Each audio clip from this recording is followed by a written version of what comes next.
Assalomu alaykum, hurmatli tomoshabinlar. Proktolog kanaliga xush kelibsizlar. Biz oldingi videolarimizda proktologik kasalliklar ikki xil holatda operatsiya qilinishi kerakligini aytgandik. Bular birinchisi, demak, operatsiya ekstrem, ya'ni shoshilinch ravishda operatsiyalar. Ya'ni bemorlar qachonki shoshilinch ravishda operatsiya qilinadi, qachonki bemorda o'tkir qon ketish boshlanib qolsa. Bemor hojatga kirdi. Hojat paytida bemordan kuchli qon ketish boshlandi. Qon ketish qay darajada? Qon ketish ba'zan tomchilab qolgan darajada, ba'zan shpressda sepgandek darajada, ba'zan zgustiy bo'lib, katta laxta qon bo'lib, demak, unitaziga tushishi. Bunday holatlarda bemor zudlik bilan xirurgga yoki proktologga murojaat qilish kerak. Sabab unda kuchli qon ketish bor. Qon organizmda cheklanmagan miqdorda emas, ya'ni o'rtacha 70 kg odamda deylik 5 litr atrofida qon bo'ladi. Ko'p qon yo'qotish insonni juda og'ir oqibatlarga olib qo'yishi mumkin. Oddiy gap borki, qon bu jon. Qon bo'lmasa organizm butun bir ish faoliyatini yomon tomonga qarab ketib qolishi mumkin. Demak, qon ketish. Ikkinchi bir ekstrem holatdagi operatsiyalar, bular bemorda kuchli og'riq holatini his qilish. Bemorda kuchli og'riq holati qanaqa? Bemor og'riq qoldiruvchi ichsa ham og'riq qolmayapti. Hojatga borsa og'riq juda kuchayib ketib qolyapti. Bemorda intoksikatsiya belgilari, ya'ni ko'ngillanish, holsizlik, ishtahasizlik, temperaturani oshishi va shunga o'xshash bir qator yalinish belgilari vujudga kelganda bemor zudlik bilan proktologga murojaat qilish kerak. Bunda bemorda nima bo'lishi mumkin? Ya'ni bemorda parapraktit, yiringlik qanaqadir abses holatlari vujudga kelib qolgan bo'lishi mumkin. Umuman olganda, ekstrem operatsiyalar bemorning holati, vaziyati, sharoiti, uni sog'ligi boshqa hisobga olinadi. Ya'ni bemorda operatsiya pojizn pokazaniya bilan olinadi. Ya'ni bemorning hayotiga xavf solib qo'yganligi uchun majburiy ravishda operatsiya olinadi. Ya'ni unda qo'shimcha kasalliklar agar juda o'tkir holatda umuman operatsiyaga qarshi ko'rsatma bo'lmasa, bemor operatsiya olinadi. Aytganimdek, bemorning holati, vaziyati boshqa narsalarga qarab o'tilmaydi bu vaqt. Chunki bemorda kuchli qon ketayotgan vaqtda uni qanaqadir qo'shimcha davleniyasi borligi, uni sahri borligi, uni qo'pol qilib aytganda hozir puli bor yo'qligi u ahamiyatsiz. Bu yerda bemorning hayotini saqlab qolish kerak. Demak, bu ekstrem turdagi operatsiyalar hisoblanadi. Ikkinchi tur operatsiyalarimiz bu rejali ravishdagi operatsiyalar, ya'ni planning operatsiya deyiladi. Bu turdagi operatsiyalar bemorga shoshilinch emas. Ya'ni bemor ko'rikka keladi, bemor vrach qabulda bo'ldi, bemorga diagnoz qo'yildi, deylik, masalan, analniy treshina yoki gemorroy yoki svish, shunga o'xshaydigan bir qator kasalliklar. Bemor ko'rikdan keyin diagnoz aniqlashtirildi va bemorga holat operatsiyaga yetib borganimizda vrach tomonidan tushuntiriladi operatsiya va operatsiyaning qanaqa turlari bor tushuntiriladi. Operatsiyadan keyingi va operatsiya vaqtida bo'lishi mumkin bo'lgan asoratlar hammasi tushuntiriladi. Hammasi podrobniy, demak, aytib berilgandan keyin bemorga operatsiya kuni tayinlanadi. Albatta, operatsiyadan oldin bemorni bir qator tekshiruvlardan o'tkazish kerak. Ya'ni bemor keldi, bir soatcha yotdi, operatsiya bo'ldi degan narsa emas. Bu operatsiya. Har qanaqa operatsiyada asorat, har qanaqa operatsiyada, demak, sложность bo'lishi mumkin. Shuning uchun bemorni bir qator tekshiruvlardan o'tkazib ko'rishimiz kerak. Ya'ni bemorning umumiy qon tahlili, bemorning qon koagulogrammasi, ya'ni quyuq suyuqligi, bemorda biokimiya tahlillari, ya'ni bemorda glyukoza qanaqa, ALT, AST, bilirubin, mochevina kreatinin qaysi ahvolda turibdi. Bemorning siydik tahlillari, bemorda o'pka holati, ya'ni o'pkani fluorografiya qilish, EKG yurak holati qanaqa holatda ishlayapti. Zarra tug'ilganimizda bemorda kolonoskopiya, ya'ni ichakni tekshirish amaliyotlari o'tkaziladi va shu o'tkazilgan amaliyotlarning xulosasi hammasi yaxshi bo'lsa, bemor operatsiyaga hech qanaqa qarshi ko'rsatmasi bo'lmasa, bemor rejali ravishda operatsiya qiladi. Shu o'rinda bir savol paydo bo'ladi. Bu savol shundaki, ko'pchilik bemorlarni so'raydi, operatsiyani qachon qildirganim ma'qul? Ya'ni qaysi faslda qildirganim ma'qul? Haqiqatdan olganda, ekstrem operatsiyalar uchun faslni, muhitni, vaqtni, jinsni umuman ahamiyati yo'q. Bemor xohlagan vaziyatda, xohlagan payti soat kechqurun 2 bo'ladimi, qahraton qish bo'ladimi yoki yoz chillasi bo'ladimi, farqi yo'q. Bemor ekstrem holatda operatsiya qilinishga majbur. Lekin rejali turdagi operatsiyalarga bemorning ma'lum bir vaqtlar borki, operatsiya qildirgani qanaqadir ustunlik beradi. Qaysi ma'nodaki, bemorda yaralarning bitishi yaxshi bo'ladi, tezroq bo'ladi, yiringlab qolishi, unga infeksiya tushib qolish ehtimoli kamayadi, og'riqlar nisbatan kamroq bo'ladi aynan o'sha vaqtlarda va bemorning reabilitatsiyasi, ya'ni oyoqqa turishi, mehnat qobiliyatini qayta tiklashi tezroq bo'ladi. Bu qaysi fasllar deydigan bo'lsak, bu fasllar ko'proq sovuq havolar fasli. Ya'ni sovuq havo deganda nima anglatyapman? Masalan, bu yog'i kuz, oldimizda qish va bahor. Aynan mana shu fasllarda bemorlarda operatsiya qilingani yaxshiroq bo'ladi. Nega yoz oyida emas deyishingiz mumkin. Yoz oyida ham operatsiya qilinadi. va bu ham operatsiya qilishga o'zi aslini olganda qarshi ko'rsatma emas, faqat yoz oyida havoning juda issiq bo'lishi yaralarning bitishida qiyinchilikka olib keladi. Ya'ni misol uchun biz bilamizki, endi biz proktologiya soha bo'lgani uchun analniy zona, ya'ni o'sha ikkita dumbasi orasidagi zona bu doimiy ravishda terlashga moyil bo'lgan zona, ya'ni yopiq zona. U yerda qo'pol bo'lgan havo aylanishi yaxshi emas. U joyda yallig'lanish, u joyda infeksiya, u joyda qanaqadir zamburug'lar rivojlanish ehtimolligi juda yuqori. Shuning uchun issiq kunlarda yarani bitishi qiyin bo'lganligi uchun bemorlarga aynan mana shu namgarchilik, sovuq havolar bo'lgan paytda operatsiya qilish birmuncha ustunlik beradi. Shuning uchun agar siz rejali ravishda operatsiya qildirmoqchi bo'lsangiz, imkon qadar mana shu hozir tepada sanayotgan kuz, qish va bahor oylarida operatsiya qildirganingiz siz uchun birmuncha ustunlik beradi. Ya'ni yaralarni tezroq bitishi, yarani yiringlab qolishidan saqlaydi, yaradagi infeksiya tushishi, qanaqa mikroblar tushishini oldini oladi. Shuning natijasida bemor tezroq oyoqqa turadi va tezroq sog'lom hayotga qaytishi mumkin.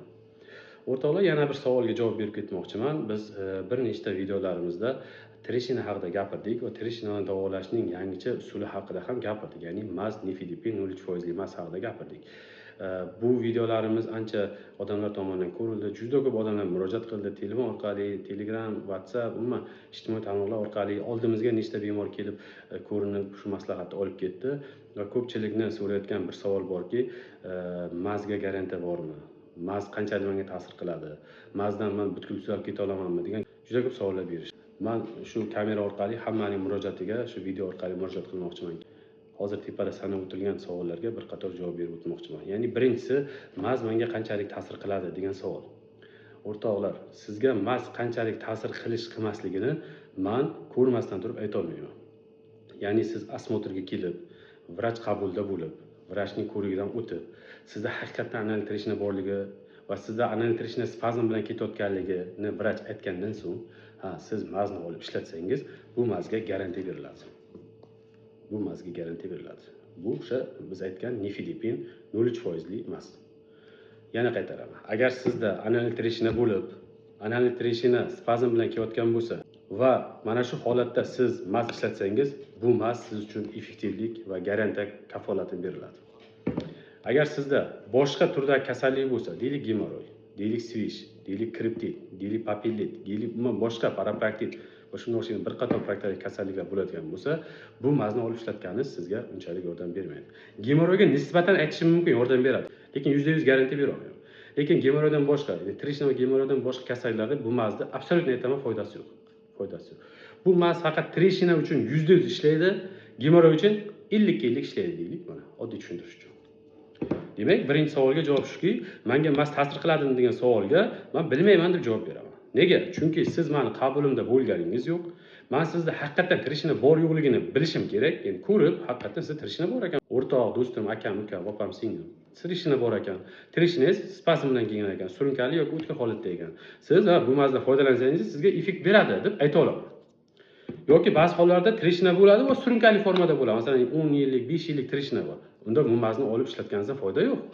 Chunki bu maz hamma dardga davo emas. Bu maz ham o'ziga yarasha qaysidir diapazonda ishlaydi. Va yana bir shunga o'xshagan savol bor, mazni effektivligiga 100% garantiya berasizmi? Bu savolga ham tepada javob berib o'tdim. Ya'ni sizda 100% ishlash uchun men sizni ko'rikdan o'tkazishim kerak. Ko'rishim kerak, sizda treshina bor yo'qligini isbotlashim kerak va shunda maz taklif qilishim mumkin va shunda sizga maz 100% ishlashiga garantiya berishim mumkin. Umuman olganda gapimni undallashini iboratki, do'stlar, agar kelishga sharoit, ya'ni ko'rinib ketishga sharoitingiz bo'ladigan bo'lsa, marhamat vrach qabulidan o'ting, vrach ko'rigiga bo'ling va vrach sizga nima diagnoz qo'ydi va shu diagnoz asosida lecheniya olganingiz ma'qul. Agar sharoitingiz bo'lmaydigan bo'lsa, kelishga imkoniyatingiz bo'lmaydigan bo'lsa, unda vrachni bu savollar bilan qiynamang. Ya'ni siz garantiya bera olasizmi, 100% ishlaydimi, menga ta'sir qiladimi degan savollar bermang. Uni bilmaymiz, o'rtoq. Vrach bu polchi emas, do'stlar. Shu gapni ko'pchilikka yoqmaydi. Men yoqmasa ham aytaman, vrach bu pol ochadigan qanaqadir ekstrasensiya emas. Uzoqdan turib siz nima borligini bilib beradigan. Vrach ko'rgan narsasiga, ushlagan narsasiga ishonadi. Uzoqdan turib sizda nima kasallik borligini aniq aytib bera olmaydi. Buni to'g'ri tushunish kerak. Vrach ham bizga o'xshagan oddiy inson.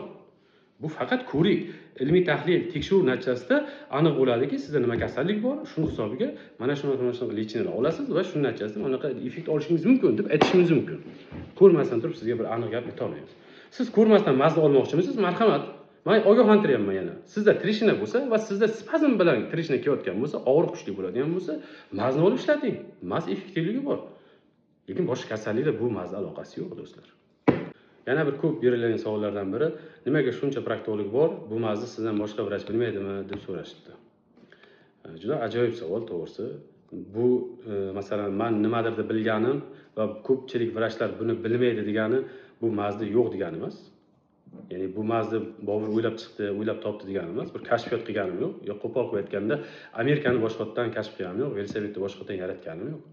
Bu maz bor edi, bu maz ishlatilayotgandi, bu mazni ishlatyapmiz. Bizda kimdir bilmayotgan bo'lsa, bu maz yo'q degani emas, o'rtoqlar. Biz masalan shaxsiy tajribamni aytaman, Yevropa, Rossiya, umuman G'arb meditsinasida bu mazdan juda keng foydalaniladi. Biz mana shu o'zimiz atrofimizda bilan o'rlashib qolganmiz. Bizda yo'q bo'lsa, demak hech qayerda yo'q degan fikr emas. Bu maz hamma joyda bor, faqat bizda ommalashmadi. Bizda hali vrachlar balki ishlatishmayotgandir. Ko'pchilik vrachlar bilishadi. Men ishonaman, ko'pchilik vrachlarimiz biladi bu maz haqida. Chunki juda ko'p konferensiyalarda, boshqalarda, ilmiy adabiyotlarda bu haqda juda ko'p gapiriladi, juda ko'p ko'rsatiladi. Ayniqsa men o'tgan videomda ko'rsatdim, isboti bilan, ya'ni kitobdan ochib, o'sha koloproktologlar uchun rekomendatsiya kitobidan ochib o'qib ko'rsatdim. Ya'ni shunaqa savollar paydo bo'lmasligi uchun, qayerdan oldingiz bu mazni degan savollar paydo bo'lmasligi uchun men kitobdan olib ko'rsatdim. Mana do'stlar, mana bunaqa yozilgan, mana bunaqa ta'siri bor, mana bunaqa effektivligi bor deb. Hatto kitobda 65-95% garantiya beryapti mazga. Adabiyotlarda. Shunday bo'lsa ham ba'zi bir insonlarimiz bu narsaga ishongisi kelmayapti. Nima deymiz? Ishongingiz kelmasa, albatta ishonmasdan yuravering. Bu mazni tavsiya qilishimdan asosiy sabab shundan iborat ediki, sizga shu operatsiya holati taklif qilingan bo'lsa, mazdan foydalanib ko'ring degan maqsadda aytilgandi. Ya'ni siz operatsiyani atkaz qilib tashlang, operatsiya bo'layotgan joyingizdan turib qochib keting degan yo'q edi.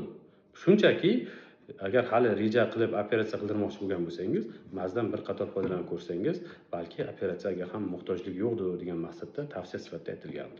Umumiy olganda do'stlar, gapirmoqchi bo'lgan narsalarim shundan iborat. Qanaqadir savollar, fikrlar bo'ladigan bo'lsa, marhamat bizga kommentariyalar bo'limida, izohlar bo'limida o'z fikringizni qoldirishingiz mumkin. Biz imkon qadar har bitta kommentariyaga o'z fikrimizni, munosabatimizni bildirib boramiz. Biz bilan bog'lanmoqchi bo'lganlar esa tepada raqam qoldiramiz. Marhamat, ijtimoiy tarmoqlar orqali biz bilan bog'lanishingiz mumkin. Azizlar, o'zingizni ehtiyot qiling. 27-yil hammamizga demak yaxshi kunlarni o'tsin, yaxshi kunlarimiz ko'p bo'lsin. Hech kim hech qachon yaqinlarimiz, o'zimiz kasal bo'lmaylik. Shu joyda bir narsa esimga tushib qoldi. Uzr. Bittasi yozdi, biz kasal bo'lmasak sizga ish tugab qoladik deb yozgan ekan. Men aytdim kommentariyada, mayli hech kim kasal bo'lmasin, vrachlar ishsiz qolib ketsin. Dunyoda ish ko'p. Bir insonni kasal bo'lishdan manfaatdor bo'ladigan hech bir vrach bo'lmasa kerak bu hayotda. Men shunaqa deyman, masalan, kimdir kasal bo'lsa xursand bo'ladigan vrach yo'q. Vrachlarning vazifasi insonlarga sog'liqni tiklashiga, qaytarishga yordam beradigan bir sharafli kasbdir. Shuning uchun do'stlar, yil hammamizga omadli, xayrli, barakotli kelsin. Hammamizga sog'lik, salomatlik, tinchlik xotirjamlik tark qilmasin. O'zingizni asrang, yaqinlarni asrang, sog'liqni qadriga yeting. Albatta sog'liq eng buyuk ne'mat.